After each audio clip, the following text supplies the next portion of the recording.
Why aren't we fighting back yet? Why haven't we stopped them yet? We are. We are. It doesn't look the way we want it to. It's not going as fast as we want it to.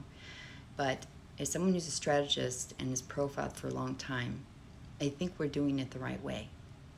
Because when your rage has a hold of you, you start thinking of things you want to do to the right that we can never come back from. And when you get through your rage and you go to your calm and patience and strategy, you want accuracy. And you want to do the least amount of work and let them do the most amount of work. And right now they're doing that. They're imploding. Now, if this was a different administration that was effective and could communicate really well and could demonstrate they can do what they say, I'd be freaked. Like, I'd be like, all right, everyone in the street right now, because this is it. We have no other hope because the right will never break. But they're breaking.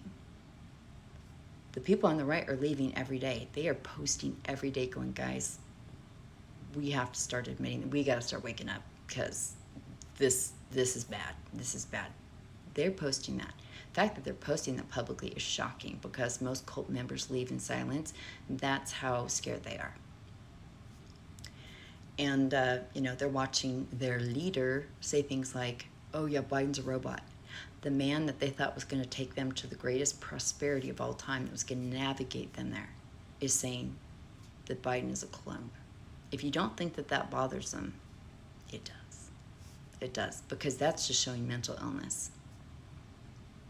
And they have to keep convincing themselves that he's going to get them there.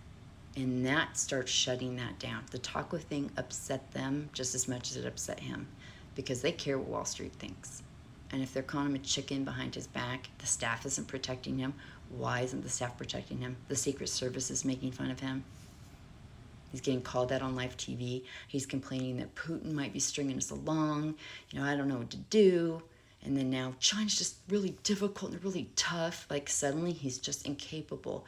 And he's upset with Elon because I didn't even see that coming. And Elon's, being himself and trying to survive.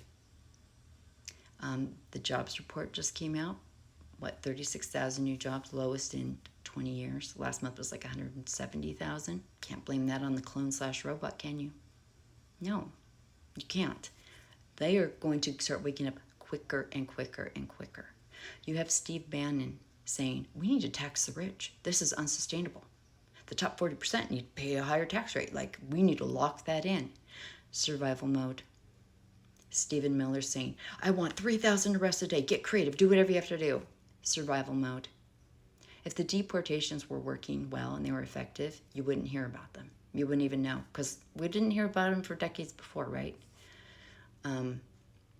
It's like wearing a shoe. When it fits and it works, you don't notice it. When it doesn't, you feel the blister. It feels agitating. It doesn't work. It's the same with the deportations. It's the same with this administration. It's not working. The things in the bill have the people on the right freaked out. It didn't live up to what the things that were promised.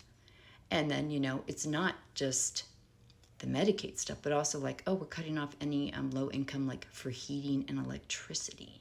There's all kinds of stuff. Now, even Marjorie Taylor Greene is saying, I didn't read it, and if I had, I wouldn't have signed it. I regret that.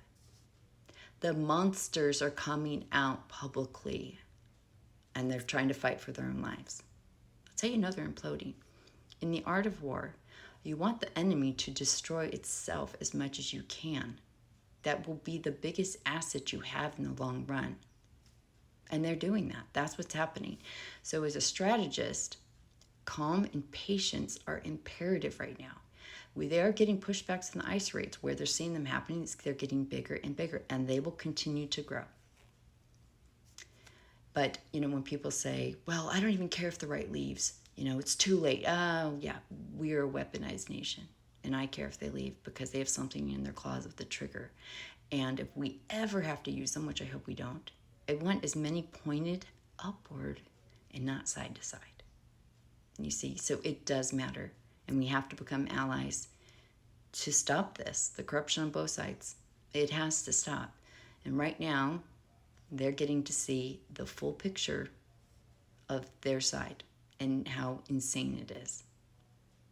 And I'm proud of the ones that have the guts to get on here and do it, because that cannot be easy. So we are pushing back where we can, and we need to let them destroy themselves where they are going to. I mean, we're barely into the presidency and this is happening. That's amazing. That's good news. Yes, scary things are happening. Scary things happen all the time. But amazing things are happening considering what could be happening.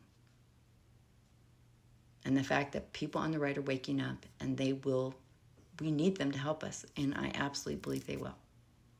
So, chin up, sugar butts.